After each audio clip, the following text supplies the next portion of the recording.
If whatever social agenda that you believe in is what one may say, uh, it is a measure of freedom to accept that, to believe that, to embrace that, to follow it, well, most likely that someone is forgetting that in a sick society, you're kind of trading your own freedom for whatever that sick society is giving you to believe in. Yes? One thing that one has to remember each and every moment of their life is most of the opinions that you have were never yours to begin with. When you were born, you never had any opinion or thought or things like that or attachments. And now, at a certain age, maybe when you are looking at this video, well, you're having a lot of opinions. You don't know whom you took them from, where you took them from, but some of them act as if they are wholly for you. One has to remember that in a sick society, whatever you believe in, well, someone else will benefit from it, usually way more than you would benefit from. In a sick society, every belief that is being shared or imposed upon the denizens of that sick society in terms of agendas and such, all of those, well, they require you to trade your true freedom for those. Because once you believe something that your society gave you, that is technically a Trojan horse within your mind, a gift to your mind that they wrap in a pseudo freedom. And once you embrace it, well, it looks as if you are truly free to do whatever. A sick society will always allow you to do all the horrible things, all the bad things, in the name of so-called the greater good. It will tell you that you will be fighting against concepts which, by contrast, you will actually enforce. Yes, many of the so-called New Age spiritualists, many of the modern agenda supporters are actually the racists that they claim they fight against. Yes, but it's all given in the guise of fighting for the greater good. That is probably one of the cheesiest, easiest weapons that someone can use under the idea of divide and conquer. Yes, you cannot have a war without having at least two sides. So it's always the same thing. A sick society will always seek to mm, make as many groups as possible, as many minorities into the social group that there is, be it a nation, be it way more than that. And it always seeks to fracture any kind of group into uh, minorities of their own beliefs.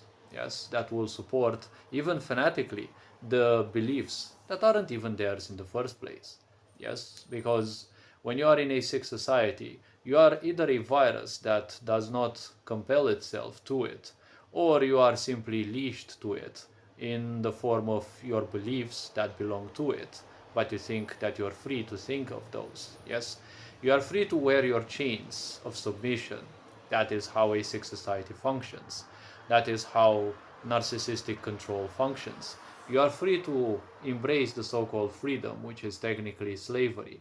Yes, there were old voices of wisdom that said there shall come a time when men and women will forget what they are, who they are, and even fighting against oppression will be fantasy. Yes, so there will be such times. The majority will be like that. Yes, a lot of people will not make it. They will go insane because of the, well, sheer amount of loneliness that will overwhelm them sooner or later. In a sick society, whatever you believe in, someone else will benefit from it. Yes, you see a lot of hoes making videos online and sexy stuff. They think that they are winning some money, but they forget that the true, real big money is made by those who run those social media. They did not design those social media aspects for you to make money out of selling sexy stuff. They made those so that suckers like you can make a lot of money for them, while they don't have to do shit. Yes? So in a sick society, everything is designed so that the higher ups win and you always lose. There is no such thing as breaking the rules of this sick society, else it will break you. There are certain bypasses, but well, they require certain kind of knowledge, certain kind of wisdom. of how things go and what you can bypass in order to make sure you don't get into too much trouble. And, well, you can end up truly living in somewhat of a detached space rather than belonging to the opposition or belonging to society itself. Because if you fight against this sick society, or if you fight by its side, you lose in both situations because you become its slave nonetheless. Yes, fighting against this sick society means you have to give up on a lot of your originality, on a lot of your uniqueness, to adjust yourself constantly to its sickness. Each time you fight its sickness, you will infect yourself with it. And maybe, unfortunately, one day you will actually fall for it. Yes. Because in the end, if you can't beat it, well, you can simply join it. That's how a lot of people fail to the, well, temptations that a sick society will provide. Everything in this sick society is designed in such a way that whatever you believe in, it will give money to others, and others will benefit.